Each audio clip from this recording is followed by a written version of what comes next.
नमस्कार दोस्तों, कैसे हैं आप लोग। मेरा नाम सौरभ कुमार है और मैं आप लोग को यहाँ पर रुक्मणी प्रकाशन का किताब द प्लेटफॉर्म से जो है आपको रसायन विज्ञान केमिस्ट्री पढ़ा रहा हूँ। ठीक है, तो इस किताब से हम लोग पढ़ने जा रहे हैं। आज का टॉपिक वो है आपका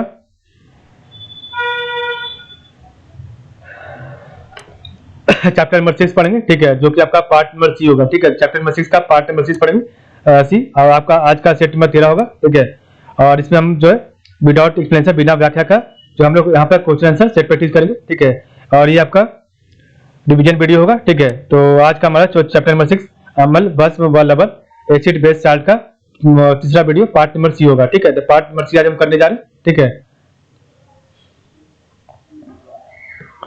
तो चलिए स्टार्ट करते हैं। देखिए आपका जो है क्वेश्चन नंबर 100 से स्टार्ट होगा। तो हालांकि कल हमने इसको पढ़ लिया था, फिर से दोबारा पढ़ते हैं।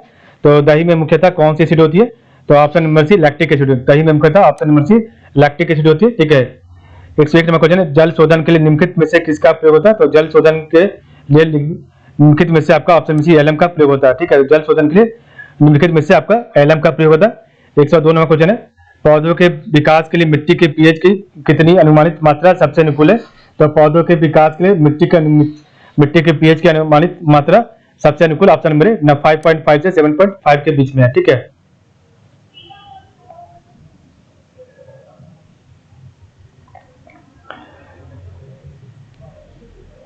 क्वेश्चन आपका 103 नंबर है, निम्नांकित में से कौन सा अम्ल लाल चींटियों में प्रस्तुत होता है? तो 103 का राइट आंसर है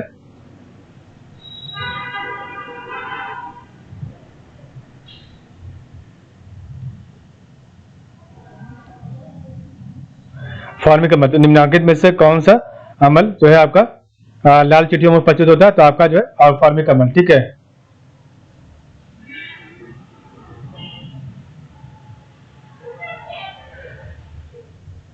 क्वेश्चन में 104 है, खाद्य पदार्थों में दुर्गंध आने का मुख्य कारण वसा और तेलों का डैश है, क्या है? तो खाद्य पदार्थों में जो है दुर्गंध आने का मुख्य कारण वसा और तेलों का आपका ऑप्शन बी ऑक्सीकरण है। ठीक है, ऑक्सीकरण। 105 में क्वेश्चन आपका है, धातुएं अम्लों के साथ अभिक्रिया द्वारा उत्पन्न करती है, ऑप्शन सी लवण और हाइड्रोजन का। तो धातुएं अम्लों के साथ अभिक्रिया द्वारा उत्पन्न करती है, ऑप्शन सी लवण और हाइड्रोजन का। ठीक है, कोई 106 नंबर है, निम्नलिखित में से कौन सा एक अम्ल का गुण नहीं है? तो ऑप्शन नंबर बी अम्ल का स्वाद कड़वा होता है, ये आपका गुण नहीं है। तो निम्नलिखित में से कौन सा एक अम्ल का गुण नहीं है? तो आपका अम्ल का स्वाद कड़वा होता है, ये आपका गुण नहीं है। ठीक है, बाकी आपका क्वेश्चन नंबर नेक्स्ट देखते इधर, दांतों में सड़न शुरू हो जाता है जब मुंह के पीएच डैश कम होता है, ऑप्शन बी 5.5 से कम होता है। दांतों में सड़न शुरू हो जाता है जब मुंह का पीएच आपका 5.5 से कम होता है। 108 में क्वेश्चन है, निम्नलिखित में से कौन सा एक एम्फोटेरिक ऑक्साइड है? तो निम्नलिखित में से कौन सा एक एम्फोटेरिक ऑक्साइड है? Option number B option number aluminium oxide. तो निम्नलिखित में से कौन सा एक एम्फोटेरिक ऑक्साइड है? तो इसका right option number aluminium oxide. 109 number है, एक बिलियन का पीएच 3 है, जब पीएच मान बदलकर 6 हो जाता है तब H प्लस आयन की सांद्रता कितनी हो जाती है? तो 109 का राइट आंसर है ऑप्शन नंबर बी। ठीक है, तो 1 बिलियन का पीएच मान 3 है, जब पीएच मान बदलकर 6 हो जाता है तो H प्लस आयन की सांद्रता कितनी होती है? ऑप्शन नंबर बी 1000 गुना कम हो जाती है। ठीक है, कुछ आपका नेक्स्ट है 110 में क्वेश्चन है, कॉपर सल्फेट का जलीय विलयन है। तो कॉपर सल्फेट का जलीय विलयन क्या है? ऑप्शन नंबर नीले लिटमस को लाल रंग में परिवर्तित करता है। तो कॉपर सल्फेट का जलीय विलयन आपका ऑप्शन नंबर नीले लिटमस को लाल रंग में परिवर्तित करता है। 111 शुष्क लिटमस पेपर पर शुष्क HCl गैस की क्या क्रिया होती है? ऑप्शन नंबर सी नीला या लाल लिटमस पेपर अपना रंग नहीं बदलता है। ठीक है, तो शुष्क लिटमस पेपर पर शुष्क HCl गैस की क्या क्रिया होती है? ऑप्शन नंबर सी नीला या लाल लिटमस पेपर अपना रंग नहीं बदलता है। ठीक है,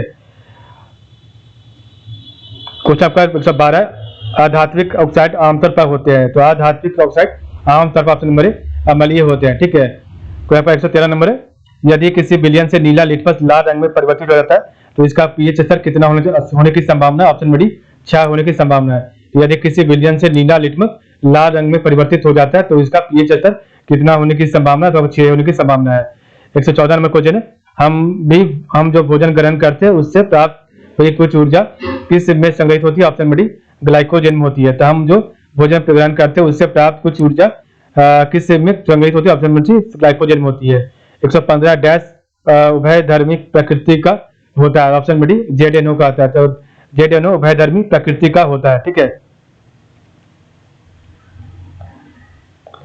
116 में क्वेश्चन है, निम्नलिखित में से कौन सा लवण अम्लीय? ऑप्शन बी सोडियम कार्बोनेट आपका लवण अम्लीय है। तो निम्नलिखित में से कौन सा लवण अम्लीय? आपका सोडियम कार्बोनेट अम्लीय है। 117 नंबर पीएच मान में, तो पीएच मान में 7 से 14 की हुई वृद्धि किसका प्रतिनिधित्व करती है? Option D OH minus ion OH minus ion सांद्रता में वृद्धि। तो पीएच मान में 7 से 14 की वृद्धि किसका प्रतिनिधित्व करती है? तो OH माइनस आयन सांद्रता में वृद्धि करती है। 118 ऐसी कौन सी धातु के ऑक्साइड है जो अम्लों के साथ साथ क्षारों के साथ भी प्रतिक्रिया करते हैं? Option C amphoteric oxide. तो एम्फोटेरिक ऑक्साइड। तो ऐसी कौन सी धातु की ऑक्साइड है जो अम्लों के साथ साथ क्षारों के साथ भी प्रतिक्रिया करती है? तो एम्फोटेरिक ऑक्साइड। 119 से निम्न में से कौन सा एक का उपयोग सामान्यतः सटीक पीएच को मापने के लिए एक संकेतक के रूप में किया था? Option B universal indicator. तो निम्न में से कौन सा एक का उपयोग सामान्यतः सटीक पीएच को मापने के लिए एक संकेतक के रूप में किया था? Option B universal indicator. ठीक है,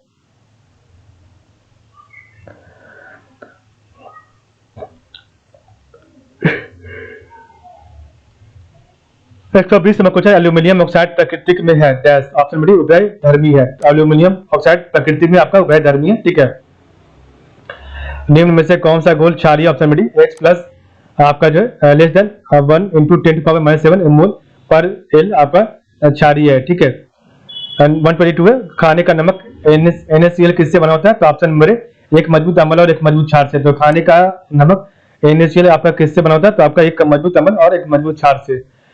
123 में क्वेश्चन है, मानव शरीर का पीएच स्तर होता है ऑप्शन में 7.0 से 7.8। तो मानव शरीर का पीएच आपका 7.0 से 7.8 होता है। ठीक है, 124 में क्वेश्चन आपका है, निम्न में से कौन सा घोल इन सभी में सबसे अम्लीय? ऑप्शन में पीएच मान 0 वाला घोल। तो निम्न में से कौन सा घोल आपका इन सभी में सबसे अम्लीय? तो ऑप्शन नंबर पीएच मान 0 वाला घोल। 25 है, एक सांद्र अम्ल को तनु करने के लिए हमें क्या करना चाहिए? ऑप्शन नंबर बी सांद्र अम्ल में पानी। तो एक सांद्र अम्ल को तनु करने के लिए हमें क्या करना चाहिए? ऑप्शन नंबर बी सांद्र अम्ल में पानी चाहिए। ठीक है, 126 क्वेश्चन नंबर आपका डैश या प्रक्रिया है जिसमें अम्ल और क्षार मिलकर लवण और जल का निर्माण करते हैं? ऑप्शन नंबर उदासीनीकरण। तो उदासीनीकरण एक यह प्रक्रिया है जिसमें अम्ल और क्षार मिलकर लवण और जल का निर्माण करते हैं। ठीक है, 127 निम्नलिखित में से कौन सा गुण क्षार नहीं है? ऑप्शन में सी वे नीले लिटमस को लाल रंग में परिवर्तित करते हैं। तो निम्नलिखित में से कौन सा गुण क्षार नहीं है? तो आपका वे नीले लिटमस को लाल रंग में परिवर्तित करते हैं। नेक्स्ट आपका क्वेश्चन 128 आपका निम्नलिखित में से किसका उपयोग सिरका तैयार करने में किया था? Option number D acetic acid का। तो निम्नलिखित में से किसका उपयोग सिरका तैयार करने में किया था? आपका option number D acetic acid का। 129 है, धात्विक ऑक्साइड की प्रकृतिक क्षारीय होती है अर्थात वे अम्ल से प्रतिक्रिया करके लवण और जल का निर्माण करते हैं। निम्नलिखित में से उस धात्विक ऑक्साइड को बताएं जो अन्न में अन्न से भिन्न। Option number C 8Al2CAl2O3। ठीक है,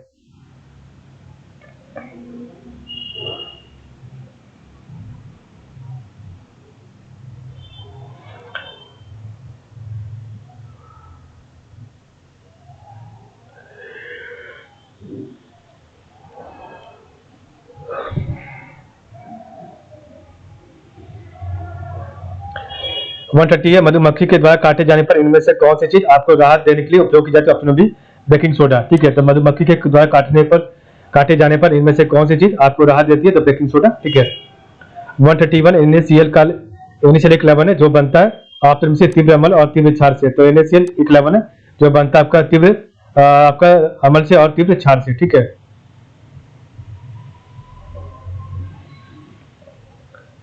132 है, निम्नलिखित में से कौन सा कथन गलत है? Option number C sodium hydroxide NaOH की क्षारीय प्रकृतिक सोडियम आयोनों की उपस्थिति के कारण। तो निम्नलिखित में से कौन सा कथन गलत है? तो सोडियम हाइड्रोक्साइड NaOH की क्षारीय प्रकृति सोडियम आयनों की उपस्थिति के कारण होती है। ठीक है, ये आपका गलत है। ठीक है, 133 आपका क्वेश्चन नंबर है, वे अम्ल जिसमें हाइड्रोजन के साथ ऑक्सीजन के अतिरिक्त अन्य आध्यात्मिक तत्व होते हैं कहलाते हैं? ऑप्शन में सी हाइड्रा एसिडिक और आपका एनॉक्सी अम्ल कहलाता है। तो वे अम्ल जिसमें हाइड्रोजन के साथ ऑक्सीजन के अतिरिक्त अन्य जो है अधात्विक तत्व होते हैं, उसे क्या कहते हैं? Option number C hydra acid और आपका अनोक्सी अम्ल कहते हैं। 134 नंबर क्वेश्चन है, प्रबल अम्ल के संबंध में निम्नलिखित से कौन सा कथन गलत है? तो आप 134 का ऑप्शन नंबर सी, अम्ल वह रासायनिक पदार्थ है होते हैं जिनमें स्वाद नमकीन होता है। तो आपका जो है प्रबल अम्ल के संबंध में निम्नलिखित में से कौन सा कथन गलत है? तो अम्ल वह रासायनिक पदार्थ होता है जिसमें स्वाद आपका जो है नहीं होता है, ठीक है, नमकीन होता है, ठीक है।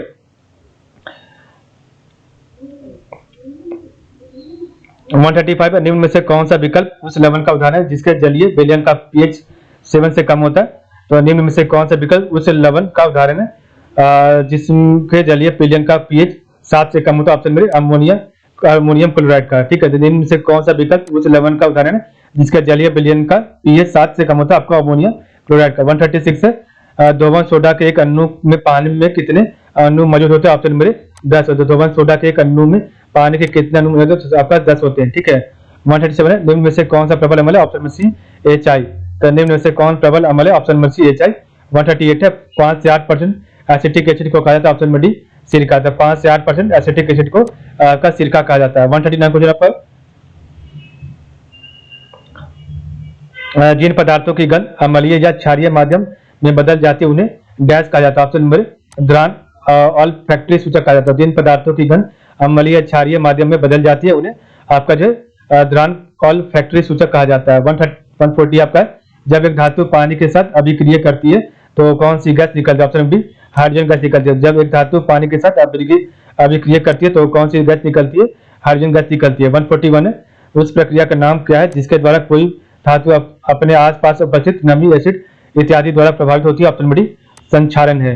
तो उस प्रक्रिया का नाम क्या है जिसके द्वारा कोई धातु अपने आसपास उपस्थित नमी, एसिड इत्यादि द्वारा प्रभावित होती है? और संक्षारण है।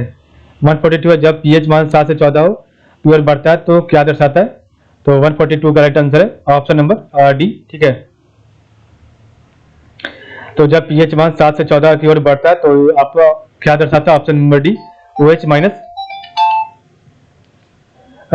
आयन की सांद्रता दर्शाता है, ठीक है। एक मिनट,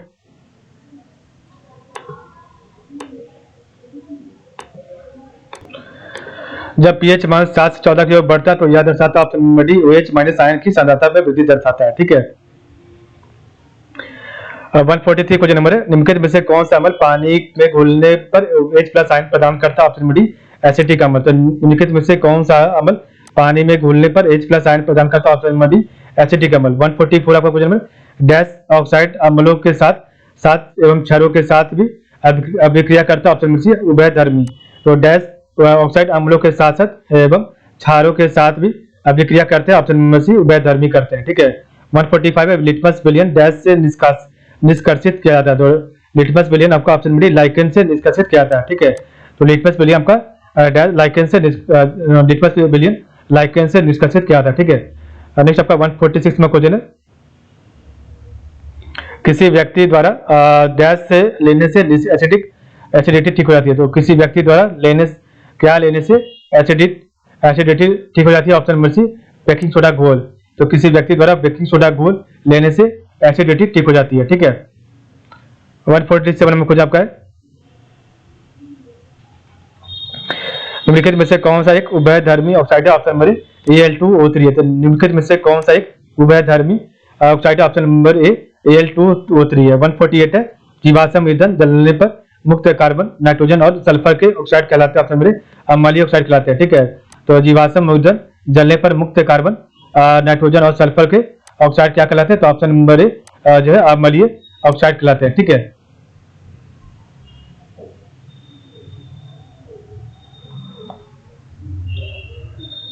वन 149 क्वेश्चन नंबर है आपका, बिलियन ए का pH मान 6 है। तो बिलियन ए का pH मान 6 है, बिलियन बी का pH मान 8 है और बिलियन सी का pH मान 2 है। किस बिलियन से हाइड्रोजन आयन की सांद्रता सबसे अधिक होती है? तो इसका right answer option number A C की, ठीक है। तो बिलियन ए का pH मान 6 है और बिलियन बी का pH मान 8 है और बिलियन सी का pH मान 2 है। किस बिलियन से हाइड्रोजन आयन की सांद्रता सबसे अधिक है? ऑप्शन नंबर सी की सबसे अधिक है, ठीक है। 150 है, फिनोप्थैलिन। तो फिनोप्थैलिन को सिरके में डालने पर डैश क्या हो जाता है? तो आपका फिनोप्थैलिन को सिरके में डालने पर ऑप्शन नंबर सी रंगीन हो जाता है, ठीक है, रंगहीन हो जाता है, ठीक है। 151 है, धोवन सोडा की हाइड्रोक्लोरिक अम्ल के साथ अभिक्रिया कराने पर कौन सी गैस निकलती है? Option B carbon dioxide gas निकलता है। धोबन सोडा की हाइड्रोक्लोरिक अम्ल के साथ अभिक्रिया कराने पर आपका जो है कार्बन डाइऑक्साइड गैस निकलती है। ठीक है। 152 क्वेश्चन नंबर आपका है, वाशिंग सोडा के एक अणु में जल के कितने अणु उपस्थित है? ऑप्शन बी 10 अणु उपस्थित है। तो वाशिंग सोडा के एक अणु में जल के कितने अणु उपस्थित है? ऑप्शन नंबर बी 10 उपस्थित है, 10। ठीक है। 153 निष्क्रिय लिटमस विलियन का रंग है, ऑप्शन नंबर सी जामुनी होता है। तो निष्क्रिय लिटमस विलियन का रंग आपका जामुनी रंग होता है। ठीक है। 154 का डैश एथेनोइक अम्ल जो आपका साधारण नाम है, तो डैश एथेनोइक अम्ल किसका साधारण नाम है? तो ऑप्शन नंबर ए एसिटिक अम्ल जो है आपका एथेनोइक अम्ल का साधारण नाम है। ठीक है। 155 है, पानी में एक अम्ल या क्षार का विलय करने को किस नाम से जाना जाता है? तो पानी में एक अम्ल या क्षार का विलय करने को किस नाम से जाना जाता है? ऑप्शन नंबर बी ऊष्माक्षेपी अभिक्रिया। ठीक है। 156 है, जब सोडियम बाइकार्बोनेट को पीएच पेपर की पट्टी पर रखा जाता है तो पट्टी का रंग ऑप्शन नंबर परिवर्तित नहीं होता है। तो जब सोडियम बाइकार्बोनेट को पीएच पेपर की पट्टी पर रखा जाता है तो पट्टी का रंग परिवर्तित नहीं होता। ठीक है। 157 है, 157 FeCuSO4 FeSO4 प्लस Cu की क्या दी गई अभिक्रिया क्या है? अभिक्रिया का उदाहरण क्या है? तो ऑप्शन नंबर सी विस्थापन अभिक्रिया है। तो FeCuSO4 FeSO4 प्लस Cu की दी गई अभिक्रिया आपका क्या है? तो विस्थापन अभिक्रिया है। आपका नेक्स्ट है क्वेश्चन नंबर